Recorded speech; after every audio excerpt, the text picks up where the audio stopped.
آپ کو لیے چلیں گے ملتان، جہاں سابق وزیر اعظم یوسف رضا گیلانی نیوز کانفرنس کر رہے ہیں۔ ایئرپورٹ کا اجرا کیا تاکہ یہاں کی عوام اور تاجر برادری کو سہولت ہو سکے، اور وہ آپ کے لیے ایک بہت بڑا میں سمجھتا تھا منصوبہ تھا جس کو ہم نے پائے تکمیل تک پہنچایا۔ اس کے بعد ہم نے رن وے کو بڑا کرایا جس پہ بڑے سے بڑا جہاز بھی یہاں لینڈ کر سکے، اور آپ کو یاد ہوگا جب 2010 میں سیلاب آیا اور جنوبی پنجاب میں بہت سے اضلاع متاثر ہوئے تو اس وقت بہت بڑے بڑے جہاز پوری دنیا سے ان کو ریلیف کے لیے آتے تھے اور سامان مہیا کیا جاتا تھا، اور حتیٰ کہ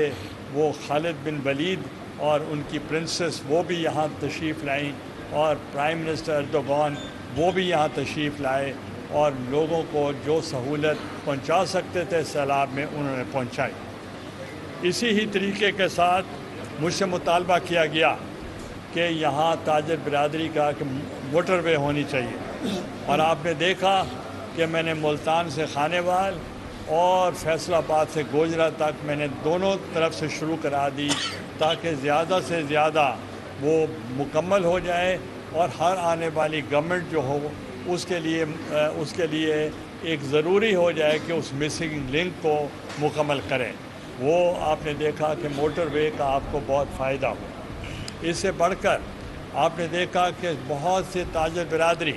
ان کا تعلق یہاں لیا کے ساتھ، میاں والی کے ساتھ، بکھر کے ساتھ، جھنگ کے ساتھ اور ادھر پانسا کے ساتھ بنتا تھا، تو میں نے یہاں محمد والا برج بنائی تاکہ اس سے وہ سہولت ہو، اور میں سمجھتا ہوں کہ جب سے میں پیدا ہوا تو مطالبہ سن رہا تھا کہ یہ ہونی چاہیے، مگر میں نے نہ صرف مکمل کی، میں نے خود سنگ بنیاد رکھا اور خود افتتاح کی۔ اس کے علاوہ آپ نے دیکھا گڑھ مہاراجہ پر ہم نے پل بنائی، اور اس کا فائدہ کیا ہوا، جھنگ کا راستہ آپ کے لیے بہت نزدیک ہو گیا۔ اسی طریقے سے شاہ جیمنا میں ہم نے برج بنائی، اور اسی طریقے سے ہم نے اکاڑا سے لے کر اکاڑا سید والا سے لے کر تاندلیاں والا تک ہم نے برج بنائی، جو 70 کلومیٹر فیصل آباد شارٹ کٹ ہو گئی۔ اور اسی ہی طریقے سے آپ نے دیکھا ایمنا والا پتن یا اچ شریف پر ہم نے برج دیا تاکہ بہاولپور اور ملتان ایک ہو جائے، اور آپ نے دیکھا کوٹ میٹن شریف ادھر کئی وزراء اعظم اور صدور بھی آئے اور سب نے وعدہ کیا مگر وہ نہ بن سکا، میں نے مکمل کرا دیا۔ تو وہ ایک بہت بڑا نیٹ ورک تھا۔ یہاں جنوبی پنجاب کی خواتین کا سب سے بڑا مطالبہ تھا کہ ویمن چیمبر آف کامرس ہونا چاہیے یہاں، اور میں نے وہ ویمن چیمبر آف کامرس میں نے بنا دیا، اور آج وہ مستفید ہو رہے ہیں، خواتین بھی، ان کا جو پروڈکٹ ہے وہ پوری دنیا میں جا رہے ہیں، اور اس پہ میں سمجھتا ہوں بہت فائدہ ہوا۔ یہاں سب سے زیادہ نیٹ ورک روڈز کا تھا، جو ناردرن بائی پاس تھا یا سدرن بائی پاس تھا، اگر یہ نہ ہوتے تو ملتان چوک ہو چکا ہوتا، مگر وہ بنائے ہم نے۔ اور اسی ہی طریقے سے آپ نے بریجز دیکھے، ہم نے اتنے بریجز دیے کہ کنیکٹیویٹی آپ کی اتنی آسان ہو گئی کہ ایک شہر سے دوسرے شہر تک آنے کے لیے یا movement with in Multan city وہ سگنل فری روڈز بن گئے، اور آپ کو لوگوں کو سہولتیں مہیا کی گئیں۔ اور آپ نے دیکھا یونیورسٹیز، کالجز، ان کو ہم نے اتنا امپروو کر دیا کہ آج گیلانی لاء کالج پاکستان کے چند بہترین کالجز میں وہ شمار ہوتا ہے، اور لوگ پڑھنے کے لیے یہاں آتے ہیں۔ اور اسی طریقے سے NFC جو ہمارا انسٹیٹیوٹ تھا اس کو ہم نے ڈگری ایوارڈنگ کر دیا، انجینئرنگ کے لیے لوگ وہاں جاتے ہیں۔ ایئر یونیورسٹی میں نے یہاں دے دی،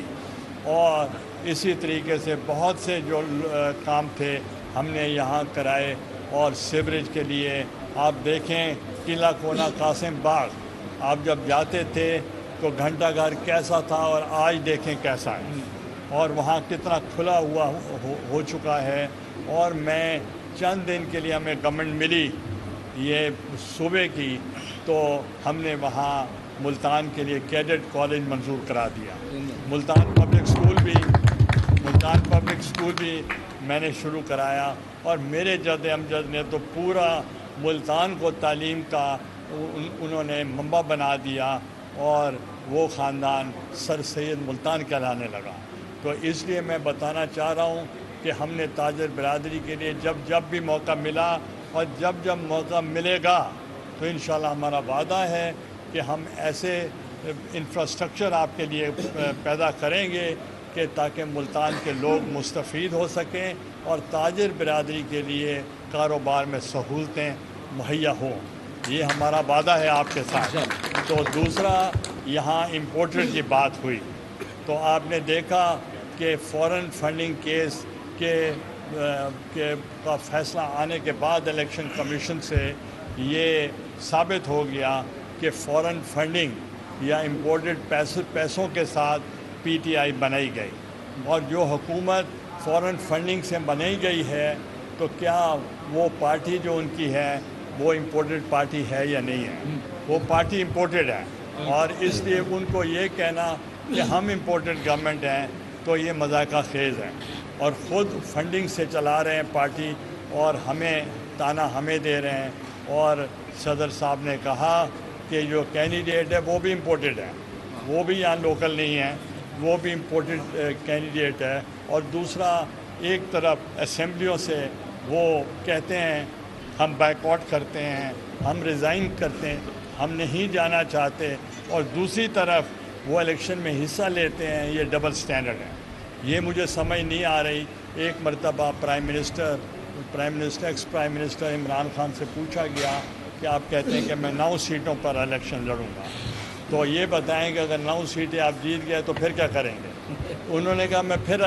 استعفے دے دوں گا اور پھر ضمنی الیکشن لڑوں گا. اب خود آپ سوچ لیں کہ جن کی سوچ یہ ہو کہ ملک کا وقت ضائع کرنا ہے, ملک کی معیشت کو خراب کرنا ہے, ملک میں سیاسی عدم استحکام لانا ہے, تو معاشی استحکام کیسے آئے گا؟ اس لیے اب وہ تھریٹ کر رہے ہیں کہ ہمیں الیکشن کی تاریخ چاہیے. میں آپ سے پوچھنا چاہ رہا ہوں, جب وہ اقتدار میں تھے انہوں نے الیکشن کی کبھی بات کی؟ وہ کہتے تھے 2023 تک ہم رہیں گے, پھر 23 میں الیکشن ہوگا, پھر 28 تک ہم ہی رہیں گے.